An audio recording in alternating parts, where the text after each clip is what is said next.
Welcome back. That was a lot of energy. Hey guys, we're back with another video. Weird energy today. I'm in a weird mood today, but you know, we'll go with it. We're gonna go with it because today I'm just excited. I love history, and I love ghosts. I don't love ghosts. I'm just interested in the paranormal and all that spooky kind of stuff. So today it's another Freaky Friday video. If we're feeling spooky, we're feeling, I think freaky would be the wrong word here, but anyway, let's just get on with this video.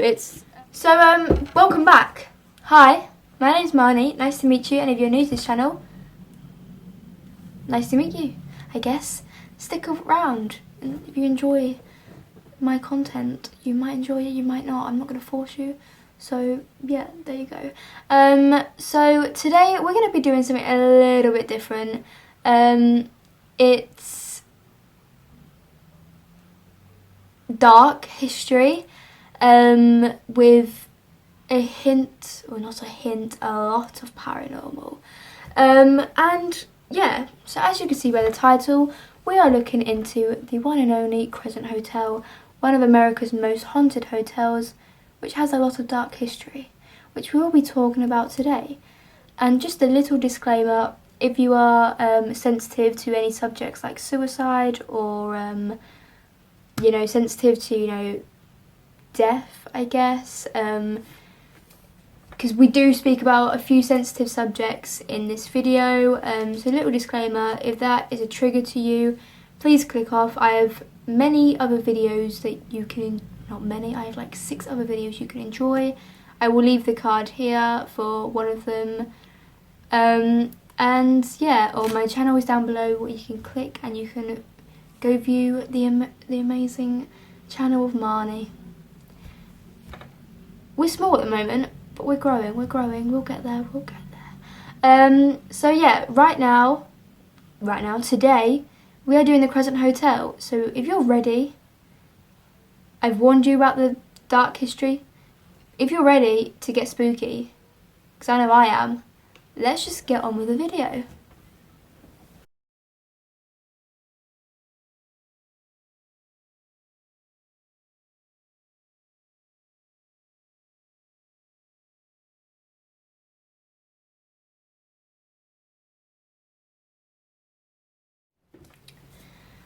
Okay, I'm not 100% sure what that intro was. I'm just in a very weird mood today, but it's fine, it's great. We're living life. So let's just get on with the video. Stop rambling on and just get on with the video, eh? Okay, the Crescent Hotel, the amazing Crescent Hotel, known as one of America's most haunted hotels. So it's great, it's fun. It has seen its fair share of attractions dating all the way back to the construction of the hotel back in 1885. A very long time ago. Eureka Springs is the place where the Crescent Hotel is located, and it was never meant to be a small town, but it is a small town now. You can go visit it to this day. Some amazing attractions, supposedly, amazing history. Not so amazing at the Crescent Hotel though. And yeah, so Eureka Springs was never meant to be a town. It was just founded by its spring. It's in the name. Yeah, it was founded when the spring was discovered, and it was seen as a healing spring with healing waters. Now, I don't know the science behind this, but people got word that the spring was healing people, so word spread like wildfire and people just flourished in. They Usain bolted their way into that town, and yeah, everyone just appeared in the town with hopes of getting healed. I can't get my words out today, but we'll get on with it. But surprisingly, there are actually records of people getting healed, like people with disabilities and illnesses. There's records supposedly of them getting healed, so nobody knows the science behind it, but that's how the world works, I guess. So in 1879, the town went from having a population of 0 people to, in just 1 year, from 1879 to 1880, the population went from less to 15,000 in 1 year. Like, some small towns don't even have a population of over a couple hundred, which is just crazy that this town grew that fast just because of a spring. But then, you know, if word spread that the town was healing people, it wouldn't shock you, really, would it? I don't know why I'm acting shocked, because, you know, everyone would just go to a healing spring, would you not? Would you not?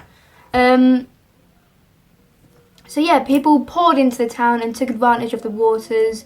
People came along and built their own shacks, built their own houses, but they didn't think things through. And before you knew it, the town was struggling. It had a shortage of money, food, crops, stocks of everything.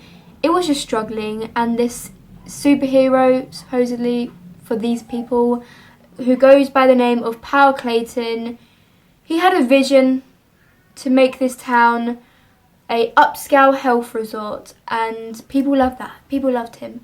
So this guy, he came in and he brought in the town's first sanitation kind of thing. I don't know what you'd call it. He just brought in the town's first sanitation. He got that going for the first time, and then he built the town's railroad, which brought in a whole bunch more clientele, aka his rich friends. You can see where this is going. So you know, he had a bunch of new clients with a lot of money, and because all these people were flooding into the town again, he had no choice but to build the one and only Crescent Hotel. So originally the Crescent Hotel was actually built for himself, as it actually says here.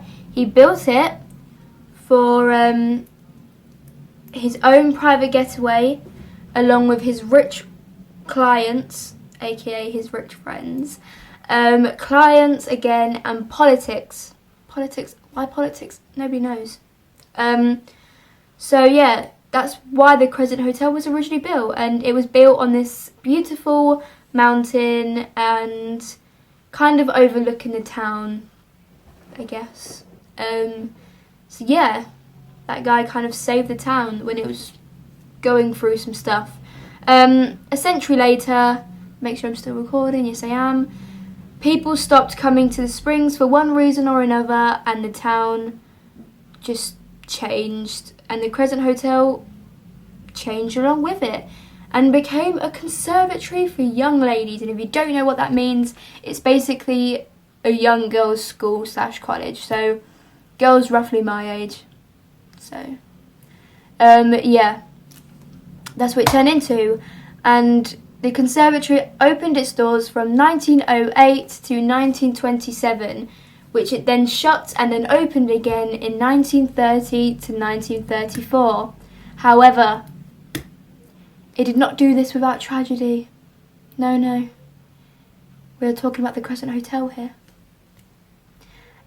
So, unfortunately, there was a death of one of the young ladies who tragically went over one of the balconies, fell down into one of the gardens, and sadly lost her life.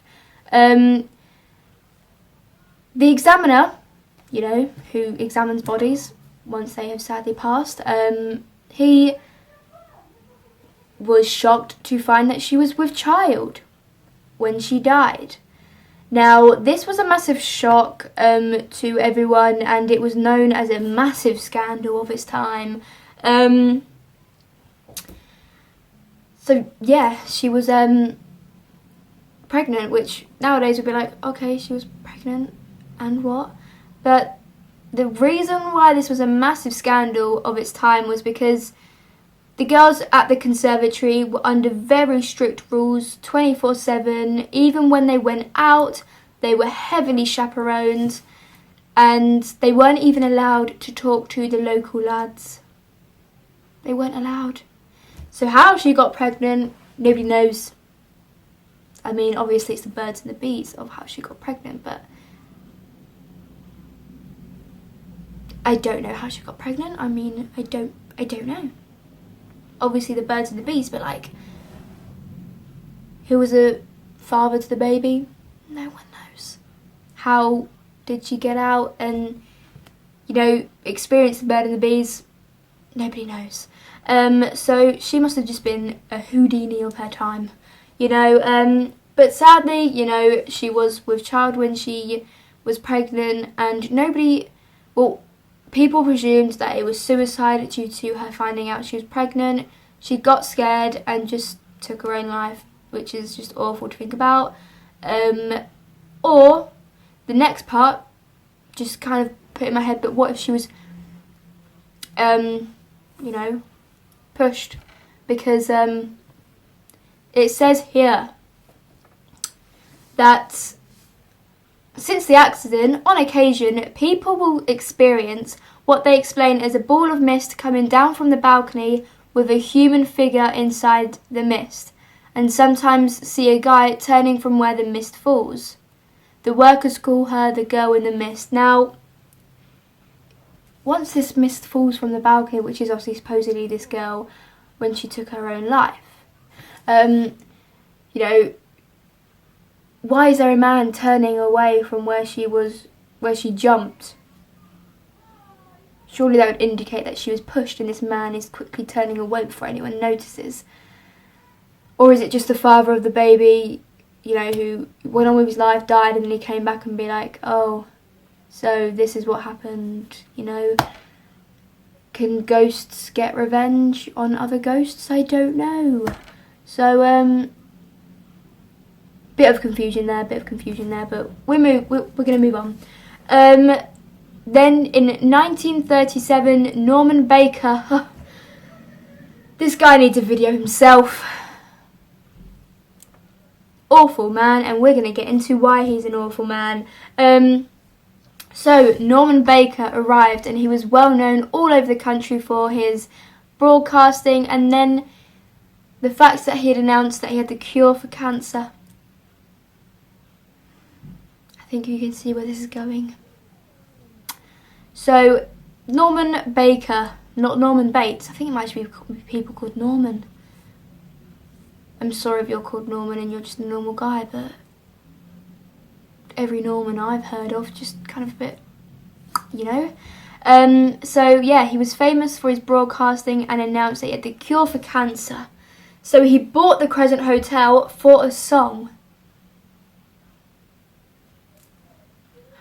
When I read that, I didn't 100% know what that meant. Like just a song, you know, like your classic Little Nas, or, you know, does he mean, you know, like a broadcast, you know, like songs you hear on the radio that get you to buy things? Does he mean that? I just didn't understand, and that's the only information I could find on that, so we just have to leave us guessing, you know. But he bought that for 40 grand. So yeah, he bought the hotel for that, and 2 parks around it, and he converted it into what he called a cancer curable hospital. Jeez, man, get some help. So he sent, well, it was said that he sent 1/3 Now, I'm no good at maths, but that is a banging 750,000 brochures. 1/3. He sent 1/3 brochures all over America claiming he had the cure for cancer. So obviously people are flooding in like, oh my god, hearts full of hope. People are flooding in, beds are filled practically immediately, and people are saying it was due to the lack of hospitals in the area at the time, but I think it was just Norman Bates, you know, persuasion. But I feel like I'm at an angle. Am I at an angle? I'm sorry if this is wonky. I'm really sorry. I don't think we are, but I'm sorry. So yeah, beds were filled practically immediately. And, you know, obviously he was telling everyone he had a cure for cancer. So the hotel, you know, it was said he decorated it. Norman,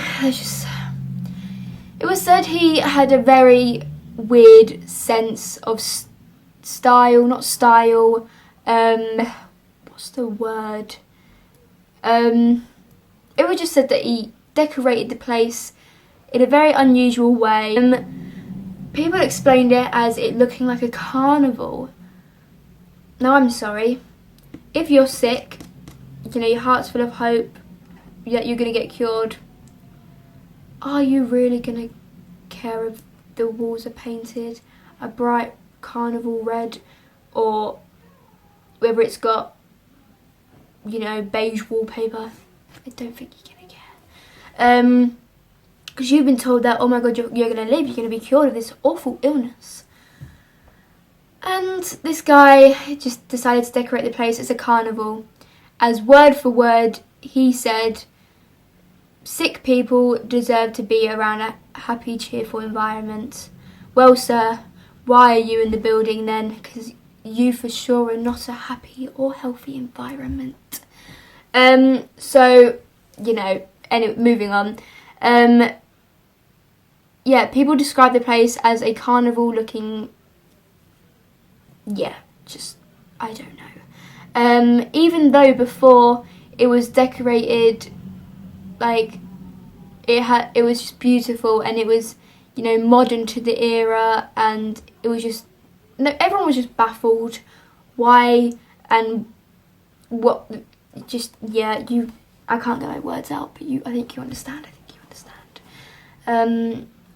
But yeah, so, because before it was very tasteful and modern to the era, English. He was there for a couple of years curing people, and the reason I put it like that is because after being there for a few years, he was busted. Well, first, before he was busted, he got into a very confusing relationship with the public, you know, the people around him. Am I recording? Yes, I am. People just started to, you know, get their sense on again, and he got busted because he had no medical degree. So this is awful, but, you know, as we said, people poured into this hotel, hearts full of hope, and thousands of people probably, you know, arrived at this hotel, hospital, whatever it was, just hearts full of hope, you know, people who had families, people who were young, still had so much life to live, and can't even imagine to think how many people actually died at this place at the time. But obviously the cure he was giving people, it was just a massive scam. No idea what he was giving the people as a cure, but it was fake and a total scam, and he in fact wasn't a doctor. He claimed he never called himself a doctor, but claimed he had the cure for cancer, so people would obviously assume. He also got busted for mail fraud at the same time. So he was sent to Leavenworth, I hope I'm saying that right, I'm sorry if I'm not, for a few years. And when he got released, which, why was he only in there for a few years? Life sentence at the least. But that's not the point. He then got released, and he tried to get his scams going again. Norman, just cut it off. I mean, he tried to get his scams going again, which obviously didn't work, because when something like that happens in the world, well, word spreads everywhere. Everybody knows your name, Norman, and you are probably dead meat to thousands, millions of people at this point. yet you still try and get your scams going again. Oh my gosh. But obviously it didn't work, and eventually he died in 1958. You're not ready for this. When I found this out, I was like, he died in 1958 of what? Of what? Cancer. He died himself. The guy who could cure cancer died of cancer. Now, if karma ain't a thing, I don't know what that is. Like, karma works in the weirdest ways, but oh my god. Quickly jumping in. I found something else. Basically, in the hotel, that you can go visit. I don't know if you can go visit or it's just, a kind of thing, but you can go visit the morgue where Norman Baker took all of the bodies of the deceased people. Super haunted. Look at this picture. Super creepy. Can I just add, like, what the hell? Scary. Ugh. And yeah, this place, Norman Baker, his staff disposed of the patients' bodies, and just, that looks like a set from a horror movie. It looks like a set from, when you go for a fright night. That is just horrifying. What the hell? And yeah. Anyway, moving on. The Crescent Hotel was then empty throughout the whole of World War II, and at the end of the war, some people came to Eureka Springs with connection from Chicago. Now, when I think of Chicago, I think of that one-woman play Trina Vega did in the series Victorious. And if you don't know what I'm on about, then you should experience it. It's a piece of art. So yeah, it became empty throughout World War II, and then people came to Eureka Springs with connections from Chicago, which for the next 10 years, the people from Chicago ran both hotels, Crescent Hotel and Basin Hotel. Now, I don't 100% know what that means. I don't know if that means, obviously because Norman bought parks around the hotel, and extended it, so I don't know if that means, the extensions he bought as well, or they just bought two different hotels. I'm not 100% sure what that means, and I'm sorry if I've said any of this wrong. But yes, they bought them hotels, and they in fact turned Eureka Springs into a miniature Chicago. Now, when I read this, I pictured, at Legoland, when you see all the miniature sculptures of, like, all the, famous towns, like, London, New York, and amazing places like that. I pictured it as this, a miniature Chicago. But no, it actually meant, just like a miniature Chicago, really. I don't know what I pictured, to be fair. But yes, these people turned it into a miniature Chicago, where a lot of gambling took place and a lot of illegal drinking and drug taking took place, and then that went on until 1955, when there was then another massive bust. So that got those people out of there real quick. The Crescent Hotel became its original purpose. Voila.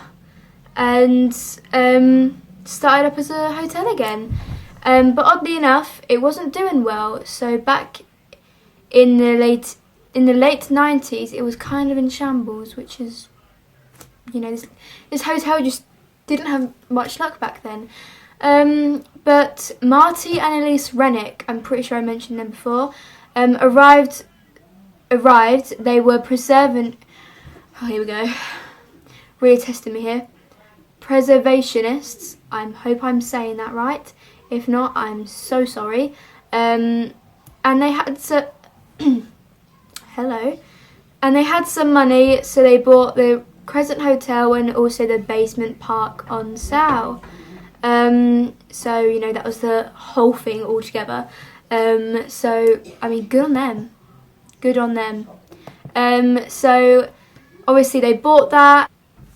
Marty said, word for word, in 5 years I want this hotel to look like it did when it was first built. And to this day it does. It has its original design.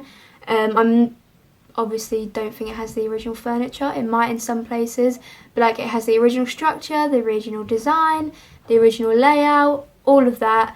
And it just looks exactly how it did back in 1886 when it was first built. So that's pretty cool. It's basically now a museum.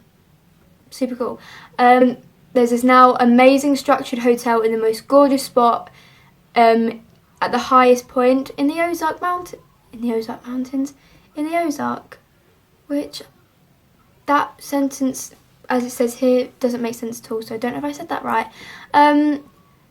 Where there is no reason to have a town at all, apart from the fact it had a magical healing spring, but it's now this beautiful town at the mountains, gorgeous spot, Ozarks, amazing, but there's just no need to have a town there. But there is, with a bunch of crazy history, and people, I'm pretty sure the spring is no longer in use, but people don't go for the waters anymore. They go to visit for the history, which, hello, there's a lot of it, so that's understandable. I would love to go there one day. In fact, if I had the money, I would book a ticket right now. It worked for COVID and the fact I don't have any. So yeah, please subscribe because it would be a big help. And we could do, the more of you that subscribe and help boost this video, the more chance we have of going to places like this and exploring them for you, like for my channel. Oh, so exciting. This is my favourite part of the video. The hauntings. Just a quick warning again, there are some very sad stories that are about to be mentioned here, but that's what made the Crescent Hotel and its history. And just a quick warning, if you're sensitive to subjects like death and that, please click off this video. Again, I have many more videos that are probably more suitable for you. I'll leave a little card here again for you to go check those out. So just a quick warning. Now let's get on to the Crescent Hotel's hauntings.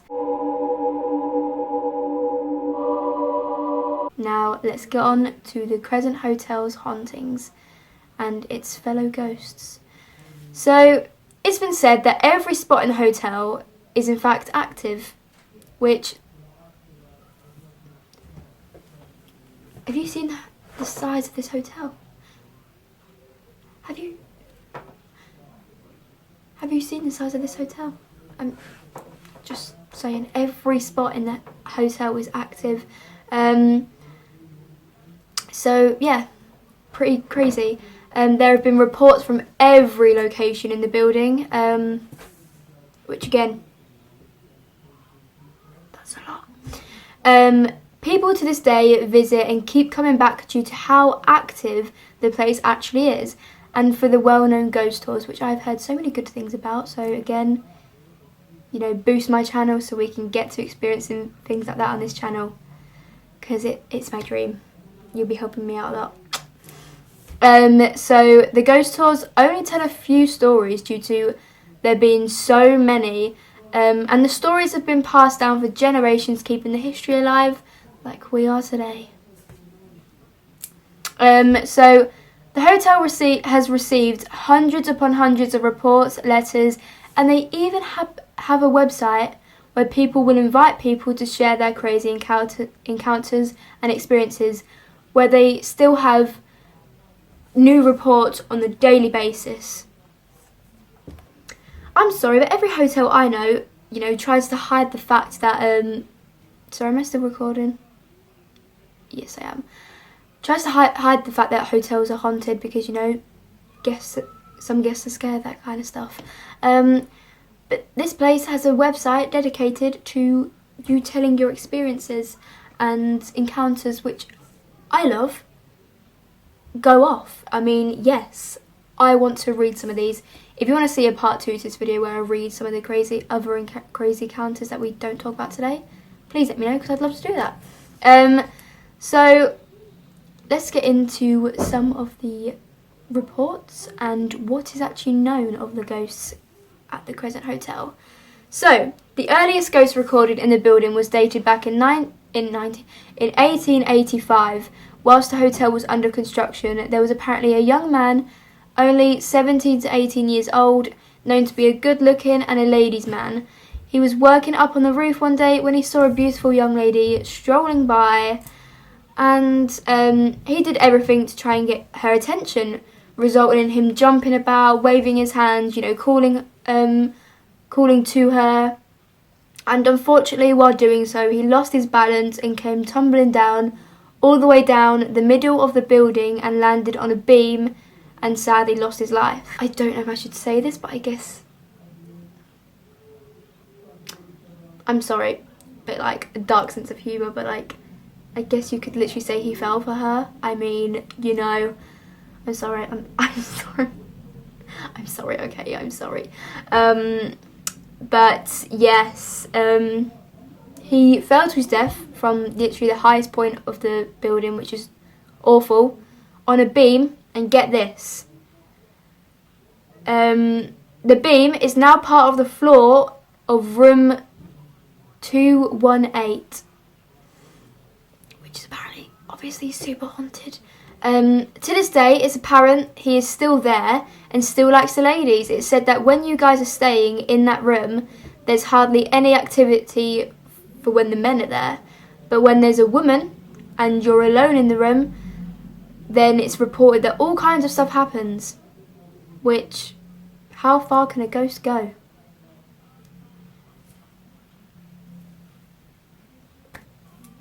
Let's move on. Okay, so it's also believed that Norman Baker's head nurse, Theodora, is still at the hotel.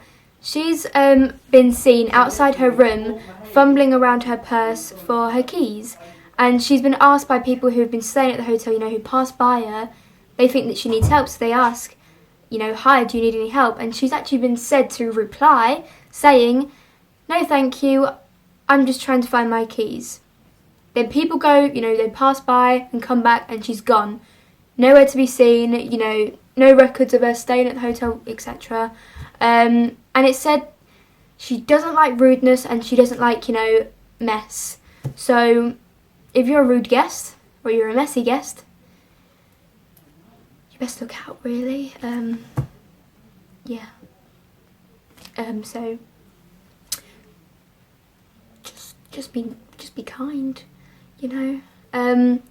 And she has been channeled and contacted by mediums who visit, and word for word,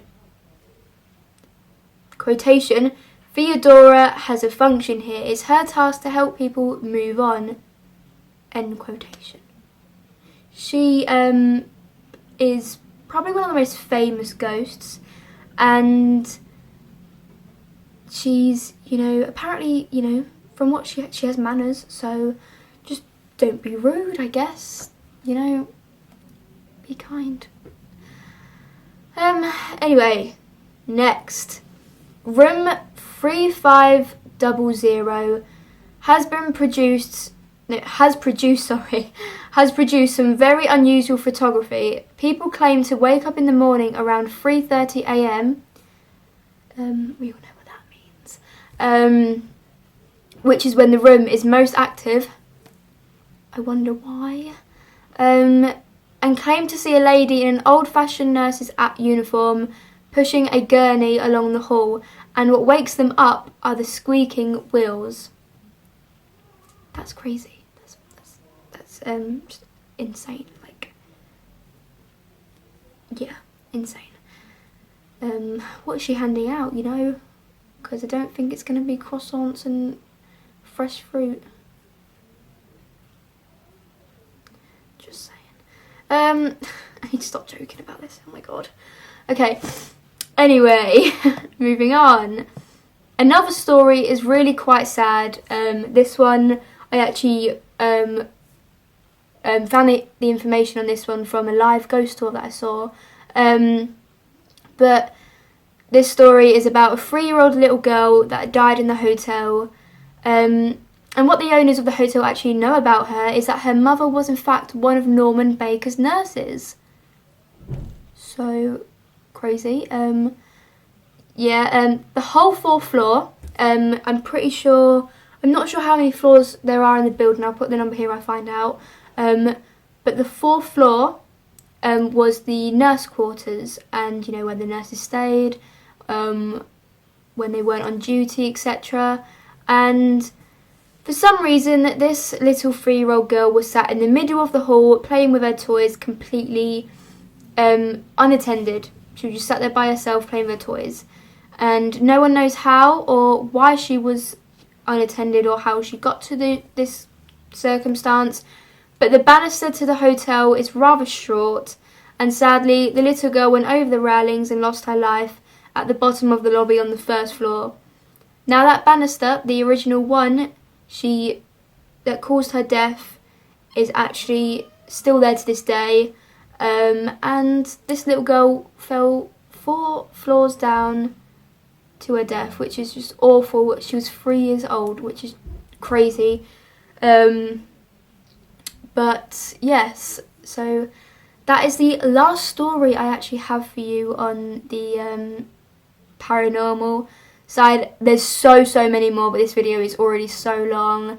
But one other thing I did find out actually while I was waiting for my battery to charge was the fact that in 1960, which would have been either around the time it was empty, because it would have just been after the Chicago people had left, but during the time it was empty. So it was actually said that they found a load of Norman Baker's, what would you say, experiments, or he just had, you know, bodily fluids and human body parts in these little jars, and someone found them, and in the 1960s it was said that they were taken to the dump to be completely got rid of, etc.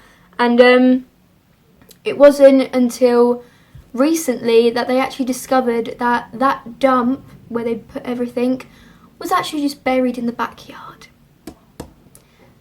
behind the hotel.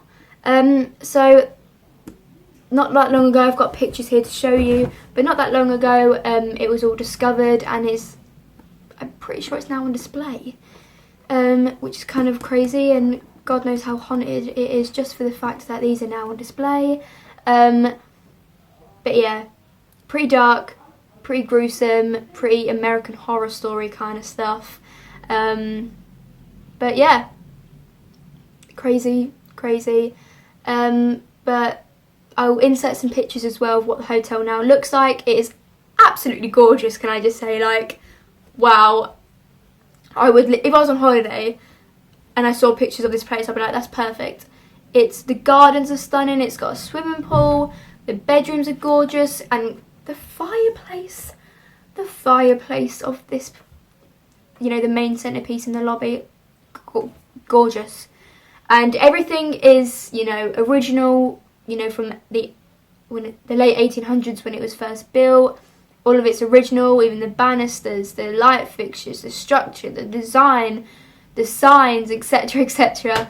All original, and it's a stunning place just with a very dark history. To me, I don't understand, because this place seems a lot worse than Hotel Cecil. Like, I understand Hotel Cecil had a very questionable death, and a very questionable murderer stay there, but this just seems to have such a dark history, especially with Norman Baker.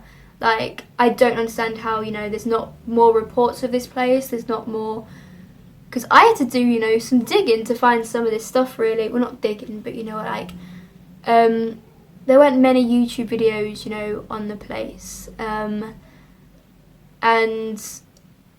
it was just crazy to me that all this stuff I found out, and I was like, why is no one talking about this? You know, like, everyone's talking about the Hotel Cecil, but like, this place is crazy. So yeah, thank you guys so much for watching today's video. I hope you enjoyed it. I hope it didn't affect you too much. And yeah, thank you for joining me on this Freaky Friday and taking a tour of this dark, well not a tour, but you know, a tour through history of this dark place. Yeah, thank you for joining me. I hope you enjoyed today's video. Comment down below, you know, have you ever stayed here? Have you got an experience? Where's a place you would like me to look into next? Any other video ideas, etc. Just leave anything in the comments. And yeah, like the video if you enjoyed today's video, and if you're enjoying my content, subscribe down below because it'll be a big help, because one day hopefully we can fly out to the Crescent Hotel and explore it, do an overnight, just maybe contact some staff, and that'd be amazing if you guys could just subscribe for that purpose solely. Turn the bell notifications on because I upload twice a week. Lifestyle Wednesdays, where I upload fashion, vlogs and just lifestyle videos, and then every Friday we do a Freaky Friday special. So yeah, if you like that idea, don't forget to subscribe and turn the bell notifications on, and I will see you guys next week. Sending my love. Bye.